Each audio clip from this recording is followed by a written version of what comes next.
If you've ever wondered how someone with no farm background, no ag degree, and no land could build a six-figure vegetable business out of their backyard, this video's for you. I sat down with my friend Don from Don's Dirt to tell the full story of how I went from working as a chef in Vermont to growing vegetables in my backyard for a living here in Tennessee. We cover everything. How I got started with one little raised bed made from scrap wood, how I got access to more land after outgrowing my backyard, who inspired me along the way, and how I turned my gardening hobby into a real business. But we also get into the real strategy, how I actually make a living growing vegetables, what crops I focus on to stay profitable in such a small space, why certain tools help me scale faster, and how to avoid common mistakes that'll crush most growers. This is hands down the most honest and complete conversation I've ever had on camera about how I built Chef's Harvest Farm. So whether you're a home gardener, a side hustler, or dreaming of going full time, I think you'll get a ton out of this conversation. Be sure to give Don's Dirt a follow wherever you get your podcasts, and I'll leave links in the description to all her socials. Hi, it's Dawn from Dawn's Dirt. Dirt can mean gardening, dirt can mean animals, dirt can mean farming, dirt can mean politics, dirt can mean religion, dirt can mean anything we want it to mean. And I am so excited about this episode today. I'm here with Mike, and Mike is an urban farmer from Knoxville, Tennessee, and his farm name is Chef Harvest Farm. And so it's a little bit of a mouthful there. And Mike, I see you in your shed, and I see your greens cutter in the background, and you've got this crazy farmer hat on, and you're already a character. I know it. And so this is going to be a great hour. So welcome to the show here today.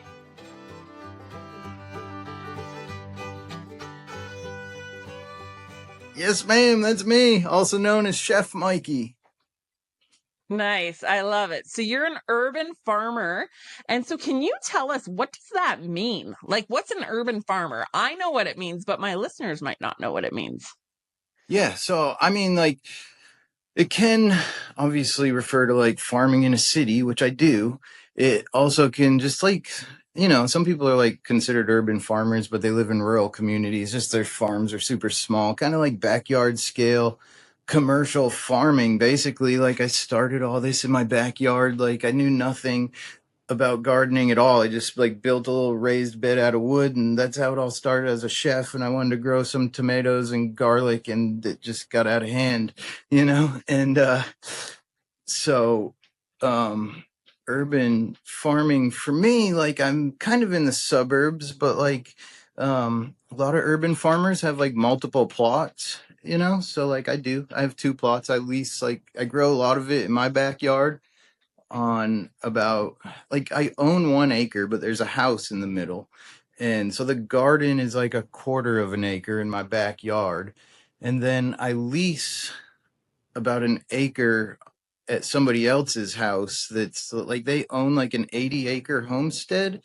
in what's called the Knoxville Urban Wilderness, which is another cool little urban treasure here in Knoxville. It's 10 minutes, and not even, I mean, probably a 7-minute drive from my other plot, and you're in downtown Knoxville. But when you're at the farm, it feels like you're in the middle of nowhere. So it's this urban wilderness, and it's hundreds of miles of bike trails, really, is kind of why it exists. Huge mountain biking enthusiast area. And this guy just lets me grow vegetables there in exchange for vegetables. I just drop veggies on his front porch every week, and that's it. I pay the water bill. I love it. And that's why I'm doing this, is because that's why I'm doing my show. That's why I've got Dawn's Dirt going, is because I want people to know is that you can grow a garden. You can grow wherever you are. You don't need a lot of space. You've got a fair chunk of space, but you've made a little business out of it. And so you're growing predominantly vegetables, I'm assuming. Yes. So that was a big thing. I mean, when we bought this house, we just knew that we wanted a little piece of land so we could grow our own food. That was the goal. We didn't really know what. we wanted to do. And we started with bees, like honeybees, and I learned quickly that it's really hard to make any money off honey. And, just like through the research I did, I found that on a small piece of land, the best way you can make money is vegetables. You're 100% correct. I mean, I'm on an acre of land right now and I'm doing a chunk of money this summer off chickens, but we just kind of met here. I found you on the internet and we just kind of met here. Do you know much about my history? Nope. I watched a couple of your podcast episodes today. Did you? Okay, cool. So I was actually a vegetable farmer, which is why I'm so drawn to you. Is I was a vegetable farmer for many, many years. So I had a 36,000 square foot greenhouse and I did 20 acres of garden.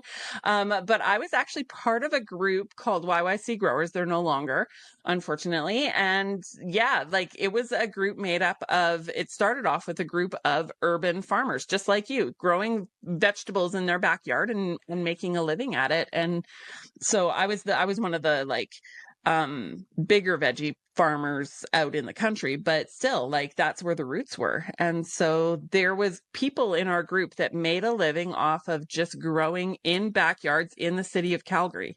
And so are you making a living at this? Like tell me about your business and tell me what's going on with that. I haven't had a job in 5 years. Just growing veggies in my backyard. I mean, I got a YouTube channel. I make money off YouTube too. So I can't lie about that. But so yeah, I mean, I guess like in vegetables last year was really close to $100,000 in revenue. I think it was like, well, it was like 97,000, but I think 10,000 of that was grants. So it was like 87,000 in actual revenue from vegetables this year. I mean, we'll definitely get over $100,000. It was also like last year, the leased plot that I grow on was brand new, so it was like a big learning experience. Had to manage 2 separate properties, not to mention the investment that had to go in over there. It's basically just a field, so a lot of money had to get dumped into that and just like figuring it out, so figuring out how to make money managing the 2 properties is certainly a challenge. But I mean, off that, I think the potential to do $250,000 off that amount of land is not unheard of. When we're talking like a little bit around an acre, I guess. Yeah. Yeah. And that's the beautiful part is you're providing for your family and you've got your house and you've got you don't have a job, but this is your life and you're a farmer. You're an urban farmer. You are growing food for people and you are a farmer and it's who you are. Even just I for the listeners that are listening, I wish you could see you, Mike, because yeah, you look like a farmer. You've got the stuff. I keep looking at your greens cutter in the background. It's a little device that you use and you put a drill on it and that's how you harvest all your greens. That's right. And I mean, the majority of that revenue I just mentioned comes from salad greens. Do you remember the toilet paper wars of 2020? Are you worried about being prepared in an emergency? Are you tired of being a slave to the corporations we purchase from? It's time to take control. Become ungovernable. Take your food system into your own hands. Hi, I'm Dawn, a coach dedicated to helping you live like grandma used to. Self-reliant, resourceful, and prepared. Whether it's raising chickens, growing a garden, canning your own food, or even milking a cow, I'll teach you how to thrive and survive in the space you have, big or small. We can even potentially make some money off your homestead. Visit Dawn's Dirt today to book your free jumpstart call. Together, as a team, we can get you self-reliant and ungovernable. We, the people, have the power to take back control. Remember, if you give a man a fish, he eats for a day. But if you teach a man to fish, he eats for a lifetime. Let's build a better future and a community, one skill set at a time. Okay, so you predominantly do salad greens, but you do a few other things. Do you have a greenhouse? Yeah, I tried to record this sitting in my greenhouse back there, but I couldn't get like the hotspot to work on my phone. So I just ran in here. I'm in my basement right now. This is like the basement is like the wash pack area. I'm sitting at like my seed starting bench right now. There's a grow room right there. And then over here, I've got like 4 bay commercial sink with a greens bubbler, drying rack, 2 commercial refrigerators, and like a whole packing station where we pack the vegetables. Right outside this door right here is underneath my back deck. And there's a refrigerated trailer under the back decks. And so I just pull that out when I go to a farmer's market or something, back it back in. And then in my backyard back here, I've got 5 Farmer's Friend Caterpillar tunnels. I love it. I've seen some of your YouTube videos. They're amazing, right? Like you are growing a lot of food for people. So you sell predominantly at farmers markets, or where else do you sell? Now, restaurants. Restaurant sales has been your go-to. And see, on my farm, farmers markets was my more of my go-to, and restaurants, I'll be honest, and I shouldn't say this to you because you, with the word chef, I'm assuming that you were a chef at one point. So yeah, so I got a little annoyed selling at the restaurants, because they wanted a little of this one week and not enough of that the next week, and it was a little unpredictable. So I like the farmers markets because you could, and I really like the farmers market too because you could shake the hands of the people that you're feeding and you built relationships with your customers. I'm such a people person that I love that part of it. So yeah, amazing. So interesting. So you are packaging and hosting your vegetables or holding your vegetables in your basement and in your backyard and growing them and made this little business out of it. Do you have staff? Do you do this alone or do you have staff? How do you run that? Yeah. So, I mean, we're just like coming out of the super busy time of the year. Like May and June are just like absolutely nuts. So like in May and June, basically I had 5 people working for me. But 2 of them were temporary. Yeah. So I have Max who's worked for me for about a year and a half. And I mean, she stuck with me through the winters, like when it's super slow, and just worked like 10 hours a week, whatever I could give her. She's got like some side hustles. And then Zach is like 19, I think, but he started working for me when he was 15, and he helped me build the whole farm, really. Like, so after my career as a chef, I worked selling restaurant equipment at K-Tom Restaurant Supply. It's a huge like restaurant equipment dealer. And so I sat in a cubicle with Zach's father, and that's how I met Zach when he was like 15. So I still was working, but Zach would come over on the weekends, help me with stuff. I'd pay him from my paycheck at my job, and he still works here today. And that was like 5 years ago. And then I I fired some dude earlier this year, so I just hired some other guy that I knew from the farmer's market. He started about 3 weeks ago, and he's working out great. I love him. I've known him for years, so. Love it. And that's the biggest thing that people need to know is, on a small scale farm, like you can't do it alone. Like it takes a lot of work, it takes a lot of people, and it takes a lot of hands to make that food go. And when people buy things in the grocery store, I don't think they quite understand what it takes to grow a head of lettuce or to grow a bag of salad greens or to grow the carrots and things like that. And so yeah, I'm enthralled with what you're doing. So it's really, really cool. Yeah. So how did you go from, so you were a chef at one point and then you were doing some sales, but why did you even want to get into, farming, vegetable farming? How did you make that click one day? Yep. So I guess I have a unique background. I grew up like in Portland, Maine, working at restaurants. Like there's a really good like farm to table scene in Portland, Maine. And so I kind of grew up in that atmosphere where I'd see the farmers just coming in with trash bags full of veggies and dropping them off, to the cooks. And then, years and years later, life went on. I ended up in Vermont, and Vermont's even like more so. Like, I mean, there's it's hard to find a McDonald's in Vermont or any type of corporate anything. It's a cheese state, right? Vermont cheddar cheese, and it's just farms everywhere. It's like almost saturated to do what I do here. But I got a job working there at they call it the Essex Culinary Resort and Spa. So it was at one point owned by the New England Culinary Institute and run by the students and teachers. And then a corporation bought it. But a lot of the culinary teachers stayed and became the chefs in the restaurants. And so on that property, there's basically a market garden out back where they employed 5 full-time gardeners and supplied some of the produce for the restaurants in the resort. But I really got to see it. And then the way I ended up in Tennessee is that company partnered with Dolly Parton's company, and they moved me down here to open the Dollywood's Dreammore Resort in Sevier County, which is just like a couple towns away.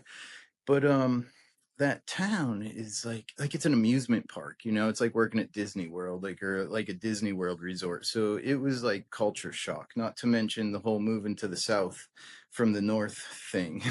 But so then somehow I just like ended up being an amusement park chef, and I was like, oh man, this ain't for me.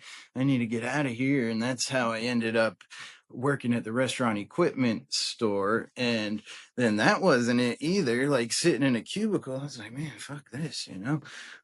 So then I just started gardening, and then one thing led to another. And I'm sure you or people that are listening know who Curtis Stone is, the urban farmer. And then, it was like this guy's growing veggies in his backyard and selling them and like making money. And I was like, dude, I'm pretty sure I could do this. And that just kind of became my goal. A lot of everything I do, I learned from Curtis Stone and many other people too. But he's obviously hugely inspirational for me at that time. And I guess that's the short story of how this all kind of came to be, how I ended up in Tennessee being an urban farmer. I just learned all jobs suck, and I just wanted to be outside. And you know what? I couldn't identify with that more. So unfortunately, I had to sell my farm a year and a half ago, and it's been sad. Like I was a second generation vegetable producer, vegetable farmer, and it was really hard. And the hardest lesson I learned was last summer. I took my first job in 20 years, and I'll tell you, I got fired, and it's because I forgot to leave my brain at the back door, and all I know how to do is farm. Like that's what I love to do, and that's why I'm so attracted to what you're doing is because you're growing food and you're selling it to people and providing that loop, providing that, like, you're the essence of what local food is. And so yeah, I really identify with that. And once you do this, it's not a job. Like you said, you haven't had a job in 20 or in how long did you say, 5 years?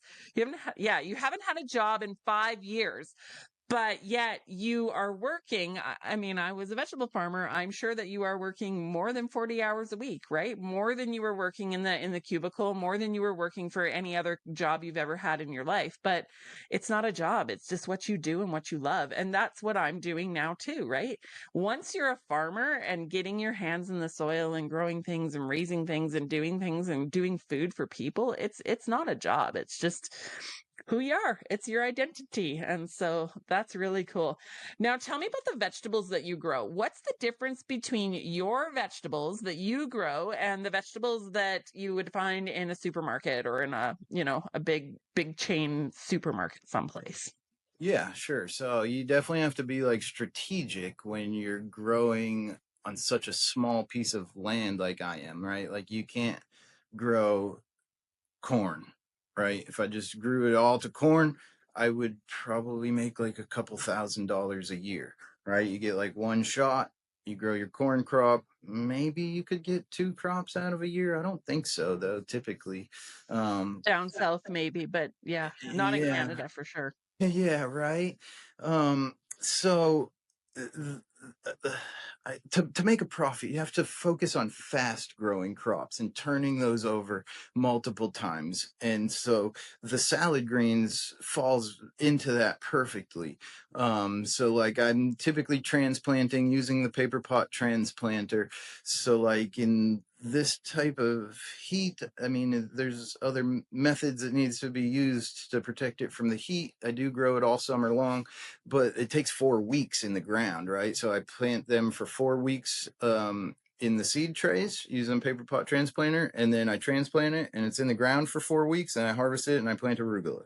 And that's kind of the rotation: lettuce and arugula, lettuce and arugula. This whole quarter acre back here was just successions of lettuce and arugula from February until basically May. And we still do it. We've just added like cherry tomatoes, cucumbers, and some other things, and kind of scale back on the lettuce a little bit. And then and that puts you in a position to grow local salad greens, because when you buy salad greens from the store or off the truck, the shelf life is next to nothing, right? Like, people don't believe me when I tell them that these salad greens can last 4 weeks in your refrigerator, because they're used to buying it at the grocery store or off the truck, and it's more like 3 to 4 days, not 3 to 4 weeks. And so if you have to find the people who find value in that, because I'm in Tennessee, so it's sometimes not clear to me, because this is like one of the lowest cost of living states in America. But I charge $13 a pound for the salad greens, which is a pretty high price, I think, no matter where you live. But living in the South, it's definitely a high price. And some of my like farmer friends are just like, I don't know how you do it, dude. I don't know how you get those kind of prices. But it's not for everybody. You have to find the people who find the value in that. They find the value in a product that is fresher off the truck, and they're willing to pay more, but there's no waste, because like how much are they throwing out every week of the stuff that comes off the truck? So it really does provide an equal value. But when you're dealing with like high-end chefs, like, they're looking for the higher quality product anyways, and they're willing to pay more for it. So it's less about like trying to convince people that your product's worth it, and more trying to find the people that find value in it. And I am super fortunate that I have like one client basically that buys 50% of everything I grow.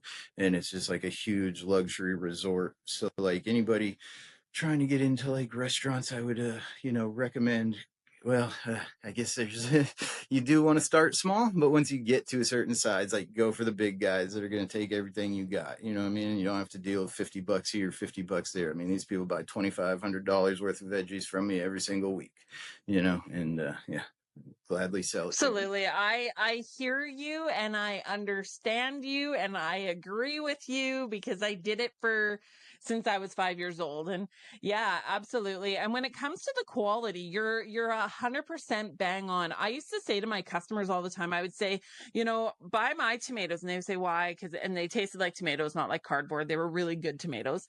And I would say to them, I guarantee them the week. If they go bad before the week is up, you eat what you can, compost the rest. I replace them up, no questions asked, because I just knew my tomatoes were that good. I knew that the shelf life was that good. I knew that I had faith in my product. And so same thing with you. You've got faith in your product, that it's a high quality, good product. And, once in a while something goes sideways, and I'd throw a bag of tomatoes here or a bag of tomatoes there. But I stood behind my customers. It was a relationship. And that's the thing with local, is you're actually shaking the hands of the person that grew it and the person that's going to eat it or use it. And it's a relationship. It's more than just a transaction. It's about relationship. And when you've got high quality, good produce, nothing beats it. And the other thing is with the taste and the flavor, like, good ingredients make good food and bad ingredients make bad food. And so I would say to the customers too, like, when they got something off the back of the truck, or they picked something up at a store and they put it in their fridge, and 3 days later it was not edible. Well, they just lost all of their money, 100% of their money. Whereas you can't lose buying direct from a farmer, right? Like, if you had that one customer that came back and said, "Oh, the greens went off," I know you would probably replace that bag up, because it's not about the bag. It's not about that $4 or $5 or $6. I did one for $6, five for 25, mix and match on my vegetables, and they weren't big bags, but it was more about the relationship. And they never lost. They could always eat their produce. Like, there was never a time that their produce went to waste. It's because it was fresh and it was high quality and there was relationship there. Absolutely. There's also the flip side of that where like there's customers who no matter what, they're just going to see the price you throw at them. They're not going to see the value, they're used to paying $7 a pound for lettuce, and if you tell them 13, they don't care if they throw out half of it. They just see the price, they don't see the value. And I got so many friends that just insist on chasing those customers. I'm like, dude, don't even waste your time. You're not going to turn those people. You got to find the right customers, not try to convince those customers. For sure. I went to farmers markets. I remember talking to people and they would say, "Oh, those are expensive tomatoes." And I'd say, I'd pull all my tricks out of my bag, talking about like the value and the price and why, and that there's no risk. And one time I had a farmer, it was really interesting. I had a farmer walk up to my table and they said, "Well, those are really high priced." And I said, "Well, it takes a lot to farm and it costs a lot. And, like I have to have a couple of bucks at the end of the day. Cause in farming, I know you're not rich. Like you definitely are not, probably not a rich man. You're a farmer." So we had this conversation, and through this conversation, this farmer said that she's a farmer. And so we ended up talking agriculture and pricing, and we talked all these things. And at the end of the conversation, I said, "So are you interested in a bag of tomatoes?" And she's like, "Nope." And I just said to her, I said, "That's fine. Go buy the Walmart ones." And I walked away, which was so mouthy. But I'm like, if that's what you want, go and get it. Like I cannot, you're not my person. You're not my tribe. You're not my people. You're not my, go ahead, go eat that shit. So That's right. And that's the majority of people. Most people eat out of a box. They don't even know what a vegetable is. Or they know that they know that they like, it amazes me the people sometimes at the farmers market. One instance in particular, I had these huge celeries like laying on my table with a sign on it that said celery, and this girl walks up. She knows she likes celery, but she doesn't know what celery looks like. So she's standing there looking at these huge celeries with a sign. She sees the sign. She goes, "Which one's the celery?" Like, are you kidding me, lady?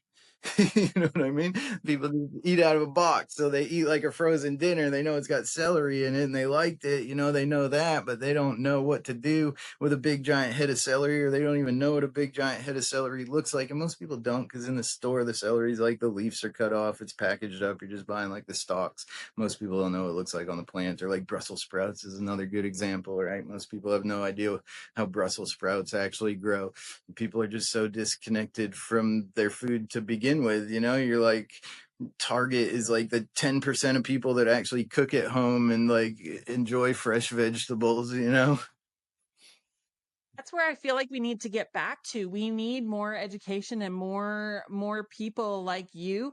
I think we need more urban farmers. We need more people. We need more of Mike. That's what the world needs, is we need Yeah. more of Mike. You're a character and we need more food like you're doing. And when you connect people, we need to get back to the 50s. In the 50s, my grandparents, they knew their farmers and they all had a garden in their backyard and they all grew and they all cooked at home. And, it was more of a thing. McDonald's was way less back then. It was more of a treat, even for myself growing up in the 80s and 90s.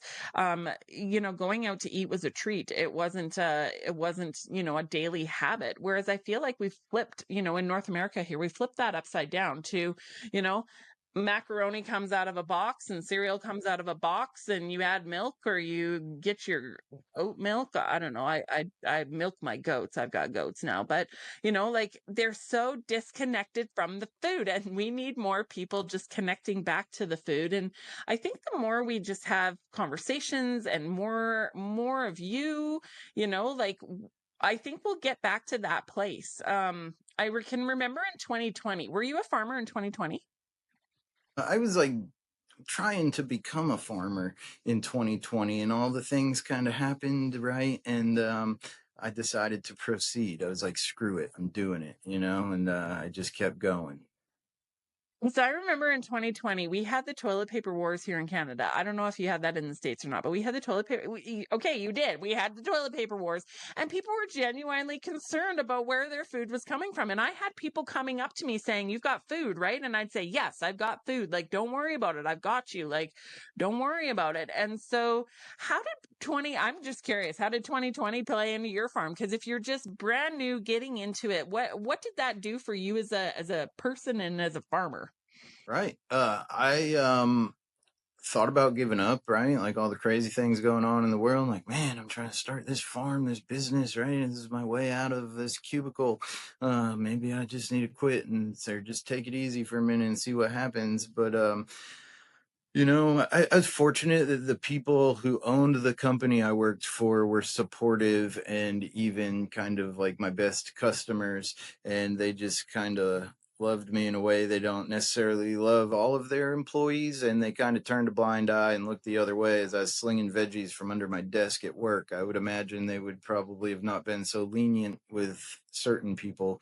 But for me, for whatever reason, they just looked the other way and said, "Hey, let me buy some of that," And that was like, I mean, when it started, that's kind of how it started, right? I was just sneaking big coolers in under my desk at work, and sometimes I'd sell like it's a pretty big company. There's 200 to 300 employees back then. I think it's even bigger now.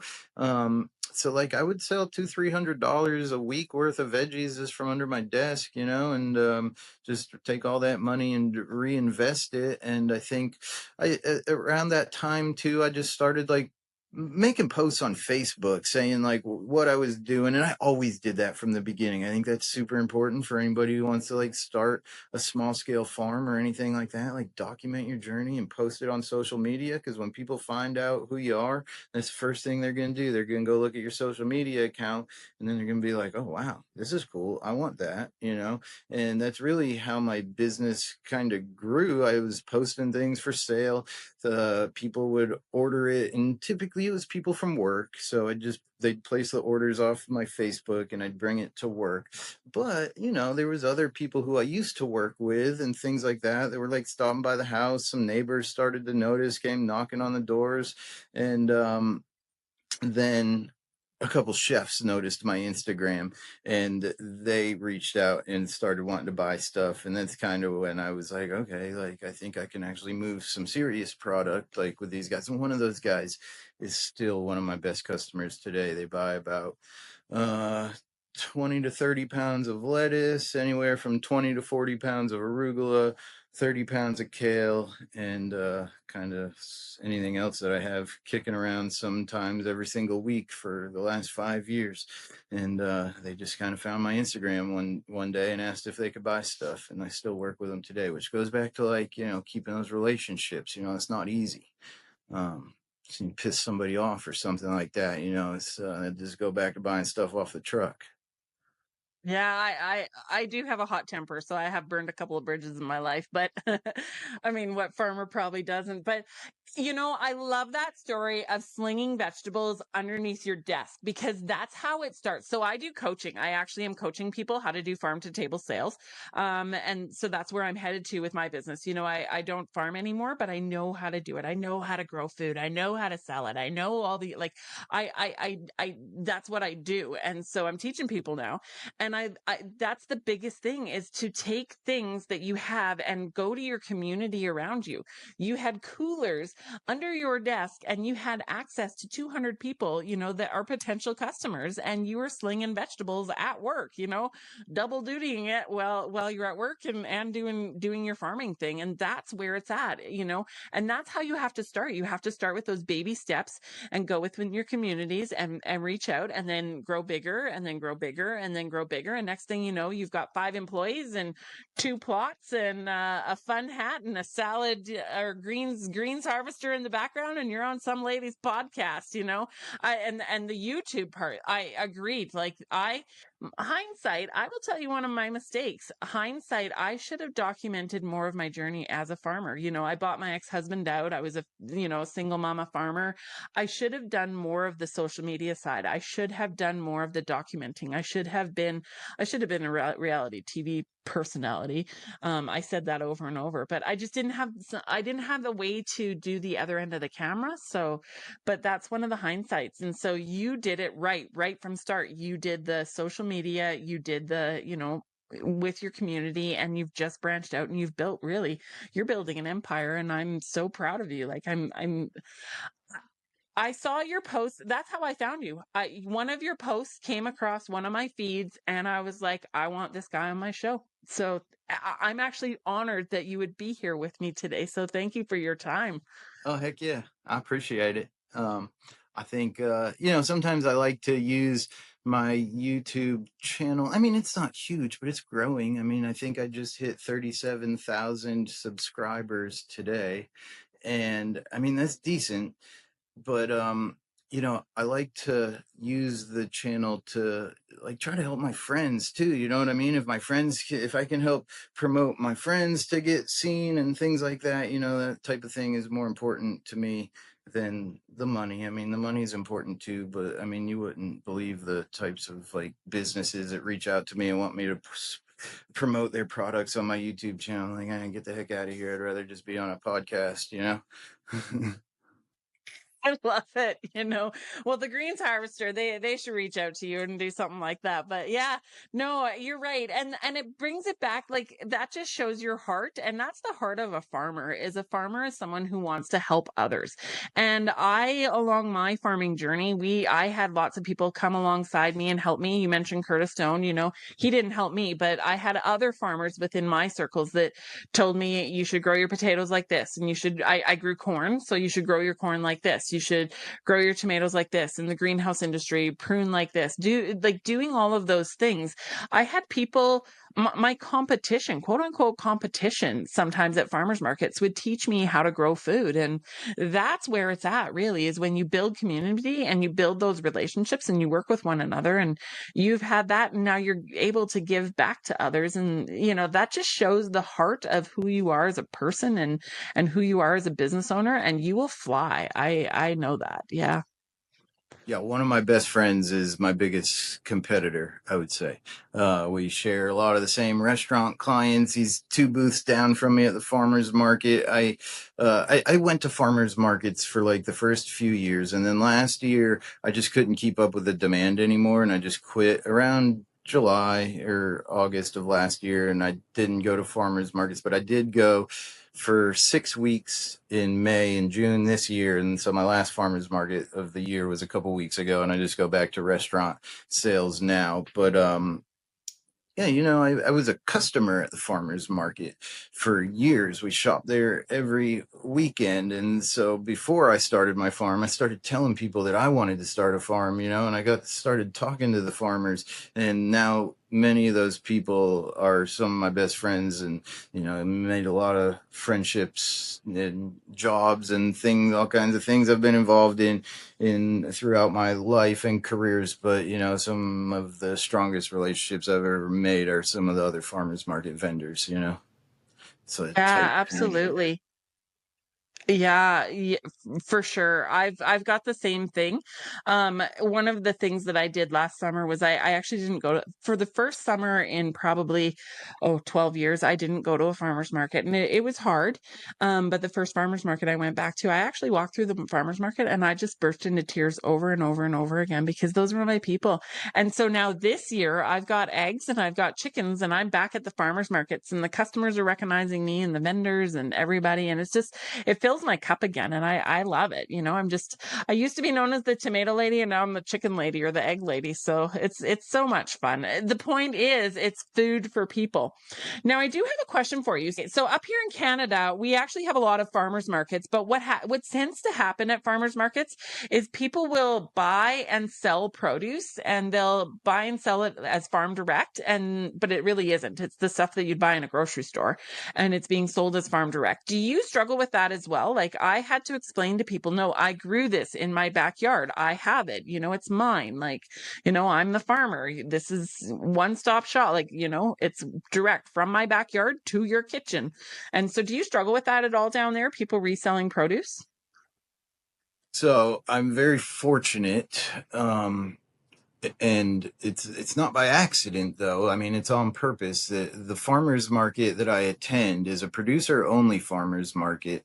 It's the biggest farmers market in Tennessee. There's 160 vendors with around 8,000 people of foot traffic every week. I attended this farmers market weekly for years before I even ever thought about growing food. I knew the people, I knew the market, I knew the gaps in the market, I studied them. I did not just just choose any random farmer's market down the road where that probably is an issue. This farmer's market is very strict. They do not let anybody in there that they come to your farm to make sure you're growing what you say you're growing. And they will not let anybody in the market that is not growing food within a 150-mile radius. So that's pretty big. I mean, some people drive down from Kentucky to go to this market because it's so good.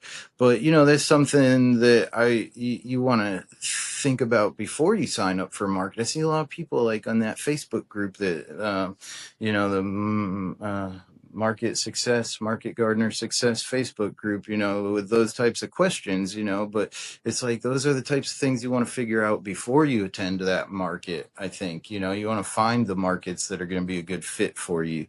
So I do not struggle with that. No, but I totally understand where that could be an issue. For sure. And to be honest with you, it's the reason that I'm no longer farming. I was $100,000 short the last year that I was vegetable farming. And it's because I was competing at many, many different farmers markets against many, many different vendors who bought and sold produce from the biggest warehouse in my province for cheaper than what I could grow and sell it for. And it was unfortunate, right? And I had been calling out our food system for years that in the name of health and safety, bureaucracy, government, blah, blah, blah, blah, blah, you know, that we're going to have a problem with our food system. And here we are, you know, however many years later, and it happened. You know, I pulled out of selling at grocery stores back in 2018, I think, or something like that, 2017, something like that, and predominantly only sold at farmers markets, and then even there it caught up with me. And so, yeah, I've been calling the system out for years. We need more farmers like you. We need more farm to table. We need more people understanding where their food comes from and shaking the hands of people that feed them. Yeah. And I'm sure that does happen at the market that I'm at. So, you know, I'm sure people buy stuff and resell it and, you know, slip some things through the cracks. I mean, I'm sure there's a little bit of that going on, but I mean, for the most part, I mean, everybody at that market is pretty solid. I mean, like vegetable growers, you know, there's like craft vendors and all the things, the girls selling earrings and soaps and all those types of things also. But they will kick those people right out as soon as there's a new vegetable grower. You know, they want people growing vegetables there, the people that are growing the vegetables. And so, I mean, I know pretty much all of the vegetable growers. And if I don't, they typically know who I am from the YouTube channel.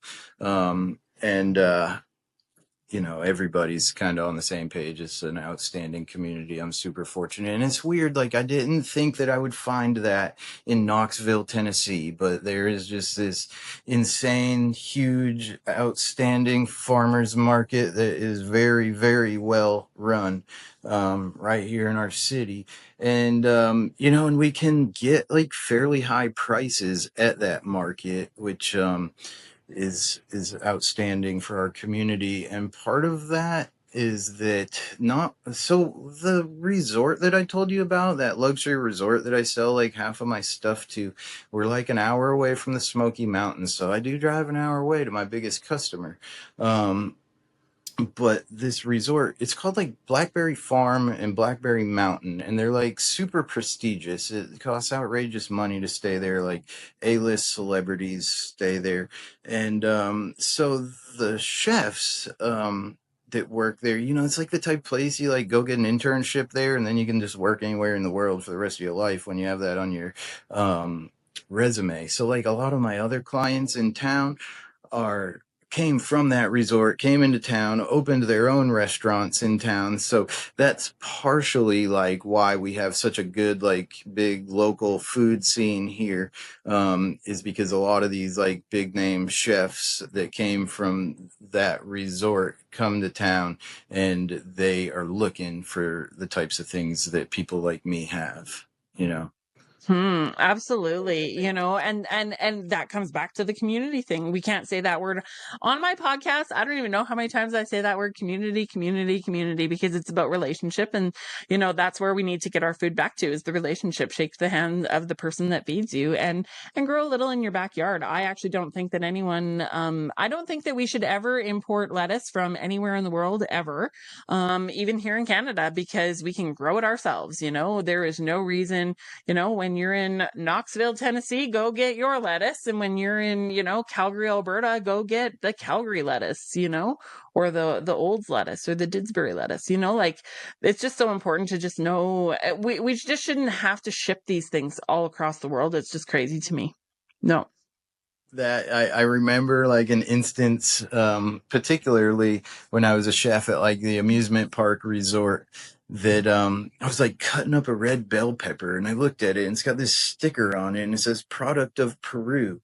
And I'm like, why the heck is my bell pepper come from Peru? Like, why doesn't somebody grow a bell pepper here in Tennessee? I mean, it can't be that hard, And I remember that specifically as like one of the moments where I thought like, man, I should just grow food, and it wasn't long after that I started gardening. But yeah, I mean, like, what the heck? Yeah. Well, and then it's seasonal eating as well, like that's the thing that people need to know, is that there's seasonal eating. It's your season's a little different there than it is up here in Canada, but the point is you still get things in season. Here in Canada, we eat our asparagus in, May, June, and we eat our corn in August, September. That's when you get it. That's when I get my fill of corn, and then I don't eat corn again till the next year. And so, yeah, like what's some of your seasonality down there? Can you tell me a little bit about that? Because I'm curious. Yeah, it probably gets way colder than you think it does, because when I moved here from Vermont, I was like, dude, I'm not going to need winter coats or anything. I thought I was like moving to the tropics, but it is not the case. So like winters like can be mild I'm in East Tennessee, which I've never really been to West Tennessee. So like Nashville's in the center of the state. Memphis is in West Tennessee. That's like 8 or 9 hour drive from where I'm at in East Tennessee by North Carolina. So like I'm in very close to what they call the Smoky Mountains, which is part of the Appalachian Mountain range. And I mean, some winters, it's almost like when I was just gardening as a hobby, the winters were super mild, and it was like, I remember those years, kind of like a few years in a row, the lowest temperatures we got was about 12 degrees Fahrenheit. But the past like kind of 3, 4, 5 years, we've definitely gotten down to like 0 and -0. But like it only gets to that for like, we'll have like 1 week of like that really cold, just enough to kill all your lettuce and stuff. And then it'll like warm back up a little bit. And then like typically by February, it's starting to warm up a little bit. And I think like I've tried to like every year I start planting stuff a little bit later, because like it's like you can grow stuff all winter here, especially with the high tunnels. I'll put row covers over things inside the high tunnel, and that can get me through some really cold nights, but it's just stressful and a headache. So I think this year I'm probably like I do pretty good like up to close to Christmas time, so, like I harvest all those fall crops and everything, and my sales stayed decent like through like Thanksgiving and pretty close up to Christmas time. And then I plant garlic around Christmas time, and that just like signifies the year's done. You know what I mean? And I think I'm just going to not do anything until mid-February this year. In the past, I've tried to just grow all winter, and it's just like, it's not worth the headache. It's possible for sure, but a lot of row covers, and like, I mean, some people like have heated high tunnels, but I'm just the low tech guy with Farmer's Friend Caterpillar tunnels. They'll protect you from the frost, but they're not going to protect you from like a hard freeze. But yeah, I mean, kind of mild winters, but we do get that 1 to 2 weeks where like it gets cold, usually around like sometime in January. I just say summer's hot as heck. I mean, it's like 100 degrees all last week, and it's kind of like highs in the 90s this week, which is like feels like a relief from the hundreds. But Yeah, summers are hot and humid, and it's like we get a lot of rain in Tennessee, but then like once July and August hits, it like never rains again until September. Hey friends, on Dawn's Dirt, we get real about growing food, farming, homesteading, living free, and digging into the stuff that actually matters. If you're loving the dirt we're dishing out, don't forget to like, subscribe, and follow on your favorite social media platforms. That's how we keep growing this community of badass, soil-covered, chicken-loving, freedom-chasing humans. Like and subscribe to me on Instagram, YouTube, Spotify, Apple Podcasts, you name it. Come be part of the movement. Okay, so there's a question. Well, first I got to tell you, my natural gas bill, I was in my greenhouse, or I had my greenhouse, $12,000 for 1 month in the month of January is what I paid for natural gas in my greenhouse. And I was a little greenhouse for the industry. So that's Canadian climate is, high natural gas bills to grow in the greenhouse, which is why I love what you're doing, is because you don't have the gas bill. And I don't even think that you need a gas bill in if we eat seasonally. But anyways, that's a little sidebar. But I was going to ask you, how do you grow in the summertime? So you're growing predominantly greens, but greens are a cool weather crop. They like it nice and cool. They don't like it too hot. They don't like the sun too much. How do you do that in the summertime? Yeah. So I start Salanova lettuce. So first is a variety. You got to choose the right varieties. Not all lettuce will grow in the middle of the summer or in the middle of the winter. You got to choose heat tolerant varieties. So that's step number one. Step number two is, lettuce seeds won't really germinate in the heat. So I start them in my basement. And if I need to, I seed the tray and then I stick it in the refrigerator for 24 hours. And then I pull it out and then I let them germinate for 3 days with no light in the basement, where it kind of stays like, around 70 degrees in the basement of the house. Once the seeds sprout, then I can take them outside and it's okay. And then I've got a Farmer's Friend caterpillar tunnel as my nursery. So there's no garden beds in there. The whole floor is just like a foot deep of wood chips. That's what we're walking on.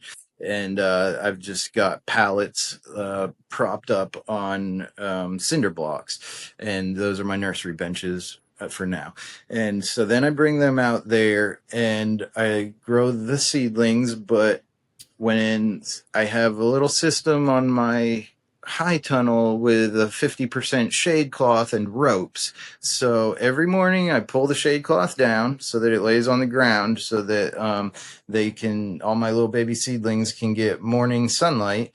But then usually by noontime, but like if I'm busy or something, then like definitely by like 2 PM, I'm pulling those ropes up to slide the 50% shade cloth over the top to protect it from the heat and the harsh rays of the sun, because otherwise it'll just like fry those little baby seedlings pretty easily if you're not paying attention, because they need a lot of water. So like by doing that too reduces the amount of water that I need.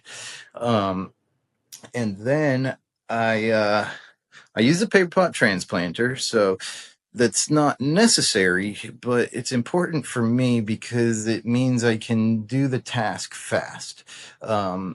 So when it comes to planting, I bottom water the trays and get them completely saturated and waterlogged before I plant them. I plant them at like 6 o'clock in the morning. And my rule is after 9 a.m. If it doesn't get done before 9 a.m., it's not getting done. So it has to be done first thing in the morning. Then I use a paper pot transplanter so I can get done quickly because at peak season, we're doing 1,200 lettuce heads a week. So it's a lot to plant in between 6 a.m. and 9 a.m. sometimes. So bed prep done the day before is typically necessary. And so after I transplant, and I put little hoops over with shade cloth immediately. Again, it has to be done by 9 a.m. And then I have a new irrigation system I'll tell you about in just a moment, but the shade cloth stays on for 2 weeks. And like I mentioned with the nursery, how I pull the shade cloth up and down like every day, that's important because if I just leave the shade cloth on, then the seedlings get leggy and they'll stretch because they'll be starved for sunlight. So it's important that they get that direct morning sunlight. So shade cloth is a great tool, but it's just that. It's a tool. It's not a solution. And it's the same thing if I just leave the shade cloth on the lettuce the whole time it grows. So the shade cloth is a tool to let the lettuce get established in the heat, but I can't leave it on the whole time, or the heads will never weigh anything. Basically, they get leggy and they just have no weight to them. So when you go to sell them, the heads are floppy and they don't weigh anything. So I leave it on there for 2 weeks. And then after 2 weeks, the plants are nice and established, and I can remove the shade cloth. And because they're heat tolerant varieties, they'll tolerate the heat once they're established. But if you don't do that, they'll just die when you transplant them. But so then in the past, I did a lot of hand watering, just going out there with a hose and just spraying it with a hose, but that's for the birds. So I know overhead irrigation, drip irrigation are kind of like standards for people, but so I've started using something, it's called the Sumi Soaker. And it's basically a big, like, it eliminated all my drip and overhead. It's like a fire hose, and I just lay it in the pathway of the of the beds, and it sprays water up and every way, 15 feet on each side and straight up in the air in all kinds of different patterns. But it's a perfect rectangular pattern, so all the water stays in the garden, unlike a wobbler sprinkler head or something that just spins in a circular pattern and kind of sprays water everywhere except where you want it. And drip irrigation doesn't really help you get your lettuce established either. So this year I'm using the Sumi soakers, which is great. I can just plant it and set those things off on timers. They spray a beautiful mist and help the plants get established. And then after I take the shade cloth off, I have everything like fully automated this year, which is great. But I can control it all from my phone. So when it's super hot out, like a couple times a day, I'll just run those Sumi soakers for 5 or 10 minutes and just let them mist the lettuce. And during the heat of the day, I'm not watering the plant. I'm just getting that water on it so that the water is evaporating off the plant and not the plant getting stressed out. So those are kind of the key steps right there. Like the shade cloth, I guess, is the major key, and then the misting during the heat of the day to keep them cooled down. That kind of helps them not bolt so fast and get bitter. Wow. Interesting. And as you're talking, like I know I can picture it all in my head, and I'm following along with you, and you create a great, I think that's why you're so successful, is because you're able to like really explain it all and really, show people this is what you do and this is how you do it. And yeah, I love it. Yeah, really cool.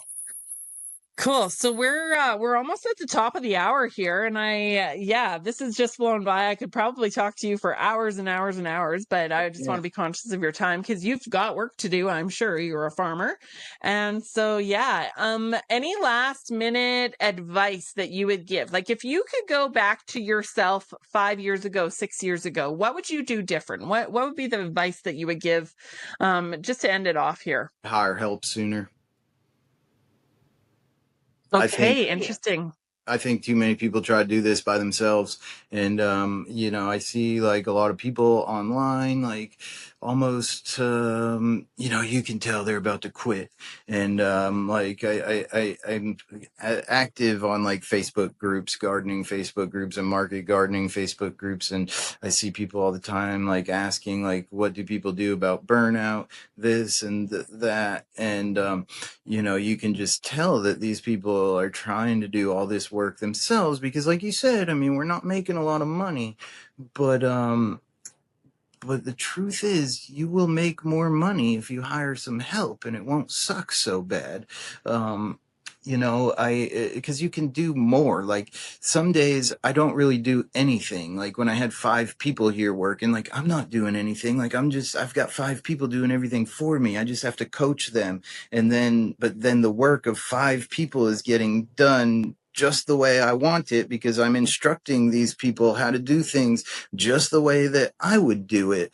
And, if that seems like not possible, like, I mean, like starting small is huge, right? Like I started in a 4x8 raised foot bed that I made out of wood, and I grew it from there. I invested $300 a week for hundreds of weeks. You know what I mean? I just like kept reinvesting. But I think once you get past like the 4x8 garden, or you know what I mean, like once you get into like a 50-foot garden bed or anything like that, like hiring help is the only way to grow your businesses. Otherwise, I mean, you're just gonna run around in circles all day. And what happens when you need a day off, or so, you know, you can't do something for some reason? Yeah, I should have hired help sooner. That's great advice, you know, and I'm the girl that didn't hire help. Like, well, we had help, but yeah, like I did a lot, and I've burnt myself out over the years, and I'm doing it again. But yeah, you're right. Hire the help, get some help, because you just work faster and you work more efficiently. Yeah, absolutely. I was just gonna say one thing that I did learn about like hiring help, because like I get it, like things can go bad and then it just costs you money. So in that regard, I learned that if I do the planting, you know, then and I'm not paying people to do the planting, and this is why I only direct seed or use the paper pot transplanter. I'm not hand transplanting anything really, right? I just dump seeds in a seeder, run it up and down the bed, plant carrots, radishes. I guess we never talked about that, because like outside of the lettuce, really what I grow is like carrots, beets, radishes, things that can store well too, you know, and also grow fast. But so I found that if I paid people to like do the planting and the crop failed for whatever reason, then I'm out the money that I paid that person to plant it, all the time and labor to raise the crop, and then we never got to harvest it and make any money. So it's a complete loss. But I found that if I'm the one who does the majority of the actual planting, then I don't really pay anybody until we're harvesting the crop. So when I say I had 5 people working for me for the past several weeks, it was to do the harvesting of the carrots, the garlic, the big harvests of the year, basically, because at that point I already knew that we were going to make money. So that's what I'm really paying people for. I got a girl who washes all my salad greens full time and does all the deliveries. But yeah, I guess you can get in trouble if you're paying somebody to do the planting and it doesn't work out and you never make money in the end. So that's something that I learned and I would be cautious of. That is such great advice and so smart. So smart. When I had my farm, I had people doing all of it because I couldn't do it. I did mostly the sales side of it, but yeah, that is so smart on your part to only pay for the finished product because you know that you're going to get paid for it. So unless your cooler goes down or something I mean, shit always happens. Yeah. It's farming, but you know, high roller gambling. That's what I always say. It's high roller gambling is this whole farming venture. So, thank you so much for your time today. Really appreciate this. So, how can my listeners find you? Yeah, I mean, the best way is follow along on YouTube. So, Chef's Harvest Farm on YouTube. I mean, that channel will grow fast. I've been recording a ton of content and just hired 3 video editors. I haven't put out a video in probably like 5 or 6 weeks, but I've got 3 videos at the video editor right now and about 10 in the works. And my busy part of the season's over, so we're just going to start cranking out YouTube videos here and blow that up. And then I do have Instagram also, at Chef's Harvest Farm LLC on Instagram. And those are the best ways to follow along. I love it. I love it. Thank you so much. Thanks for your time.